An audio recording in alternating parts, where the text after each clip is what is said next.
암보험 1억이라는 숫자 사실 그대로 받는 사람은 생각보다 많지 않습니다. 가입할 때는 분명히 들었거든요. 암 진단만 받으면 1억이 나온다고요.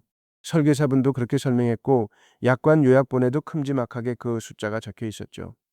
그런데 막상 진단을 받고 보험금을 청구하는 순간 상황이 조금씩 달라지기 시작합니다. 서류를 준비하다가 혹은 지급심사 결과를 받아보다가 이게 왜 이래 하는 순간이 오는 거예요. 1억이 통째로 나오는 줄 알았는데 절반만 나오거나 아예 대상이 아니라는 답변을 받는 경우도 있습니다. 억울함을 느끼는 분들이 실제로 적지 않고요. 문제는 이게 보험사의 잘못이라기보다 처음부터 약관 안에 조건이 촘촘히 걸려 있었다는 데 있습니다. 우리가 그 조건을 읽지 않고 넘어갔을 뿐이죠. 오늘은 그 조건들 중에서도 특히 자주 부딪히는 세 가지를 순서대로 짚어보려고 합니다. 진단이 확정되는 기준, 유사암으로 분류될 때 감액되는 부분, 그리고 항암약제가 실제로 보장 대상인지 여부, 이렇게 세 가지입니다. 이 세 가지를 미리 알고 있느냐 모르느냐에 따라서 같은 1억이라도 받는 금액이 완전히 달라질 수 있습니다. 먼저 짚어야 할 건 진단 확정이라는 말입니다. 우리는 그냥 암이라는 걸 알게 된 날이라고 생각하는데 보험 약관에서는 이 시점을 훨씬 엄격하게 규정해두고 있거든요. 병원에서 의심 소견을 듣고 CT나 MRI를 찍고 조직 검사까지 거쳐서 최종적으로 병리과 전문의가 판독을 내리는 그 시점, 그게 약관이 말하는 진단 확정일입니다. 그런데 여기서 시청자분들이 흔히 놓치는 부분이 하나 있는데요. 바로 특약의 면책 기간입니다. 가입한 지 얼마 안 된 시점에 진단이 확정되면 보장이 아예 시작되지 않았거나 절반만 적용되는 구간이 존재한다는 거예요. 그러니까 언제 가입했느냐와 언제 진단 확정을 받았느냐 사이의 간격. 이걸 먼저 본인 증권에서 확인해 보시는 게 첫 번째 점검 순서입니다. 면책 기간 이야기가 나온 김에 실제로 많이 벌어지는 상황 하나를 예로 들어볼게요. 가입한 지 2달 만에 건강검진에서 이상 소견이 나와서 정밀검사를 받았는데 그 시점에 진단이 확정된 경우입니다. 이럴 때 특약에 따라서는 보장 개시일 이전이라는 이유로 감액 지급되거나 아예 해당 특약 자체가 적용되지 않을 수 있습니다. 가입 초반에 진단이 나올수록 이 부분을 더 꼼꼼히 봐야 하는 이유입니다. 자, 여기까지가 첫 번째 조건이었고요. 이제 두 번째 조건으로 넘어가 볼게요. 바로 유사암이라는 분류입니다. 암이라고 하면 다 똑같은 암이라고 생각하기 쉬운데 보험 약관에서는 그렇지 않습니다. 갑상선암, 기타 피부암, 경계성 종양, 제자리암 같은 항목들을 따로 묶어서 유사암이라는 카테고리로 분류해 두거든요. 그런데 문제는 이 유사암으로 진단될 경우 일반암 진단금의 100%가 아니라 20%, 많아야 30% 수준으로 감액돼서 지급된다는 점입니다. 1억이라고 알고 있던 진단금이 실제로는 2천만 원 언저리로 줄어드는 거죠. 특히 갑상선암은 국내에서 발생률이 높은 암 중 하나인데 유사암으로 분류되는 경우가 많아서 실제로 이 문제를 겪는 분들이 꽤 많습니다. 이렇게 흔한 암인데 왜 이렇게 적게 나오지 하고 당황하시는 거예요. 여기서 중요한 건 어떤 암이 유사암으로 분류되는지는 보험사마다 상품마다 조금씩 다르게 정의되어 있다는 사실입니다. 그러니까 암이니까 당연히 1억 다 나오겠지라고 넘겨짓기보다는 본인 약관의 유사암 정의 조항을 직접 찾아서 대조해 보시는 게 필요합니다. 가입증권이나 약관 책자를 펼치면 보통 일반암, 유사암, 고액암 이렇게 구분된 표가 있을 텐데요. 이 표에서 본인이 진단받았거나 가족력이 있는 암 종류가 어디에 속하는지 미리 확인해 두는 게 두 번째 점검 순서입니다.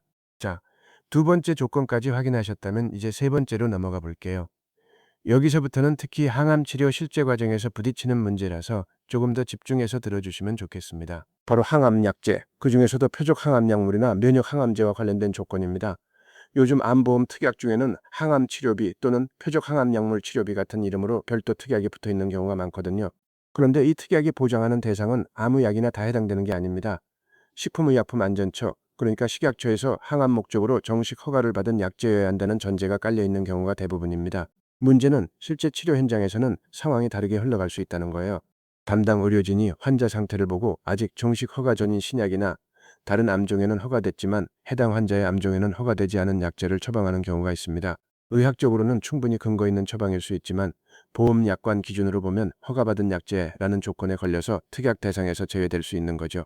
환자 입장에서는 치료는 받았는데 보험금은 못 받는 참 답답한 상황이 생기는 겁니다. 여기서 짚어야 할 예외 하나가 있는데요. 임상시험 단계의 약제나 해외에서는 허가됐지만 국내 식약처 허가는 아직인 약제를 사용한 경우입니다.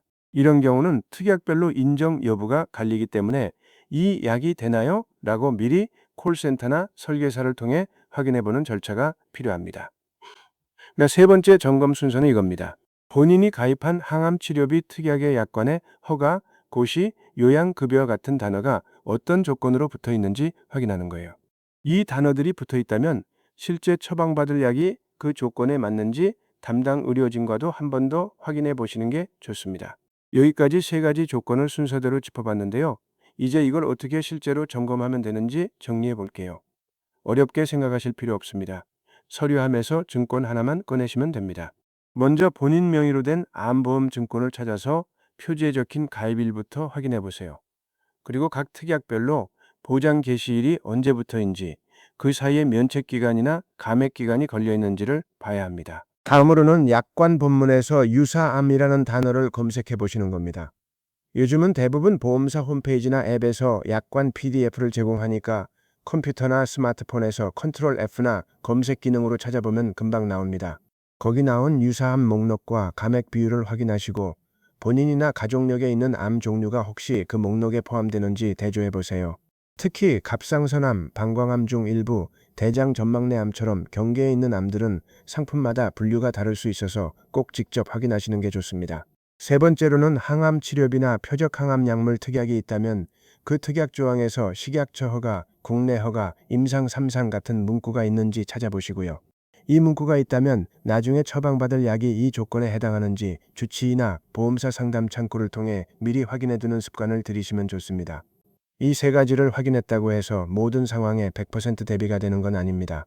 약관은 개정되기도 하고 상품마다 조항 표현도 조금씩 다르거든요. 그래서 확실하지 않은 부분이 있다면 보험사 콜센터나 담당 설계사에게 조항 번호를 짚어가며 직접 물어보시는 게 가장 정확합니다. 중요한 건 1억이라는 숫자에만 안심하고 넘어가지 않는 겁니다. 그 숫자 뒤에 어떤 조건들이 붙어 있는지 한 번쯤 직접 열어서 확인해 보는 것만으로도 나중에 억울한 상황을 상당 부분 미리 막을 수 있습니다. 오늘 알려드린 세 가지 점검 기준, 진단 확정 시점, 유사암 분류, 그리고 약제 허가 여부, 이 순서대로 한 번씩 본인 증권을 펼쳐서 확인해 보시길 권해드립니다. 지금 확인해 두시면 정작 필요한 순간에 당황하지 않으실 수 있을 겁니다.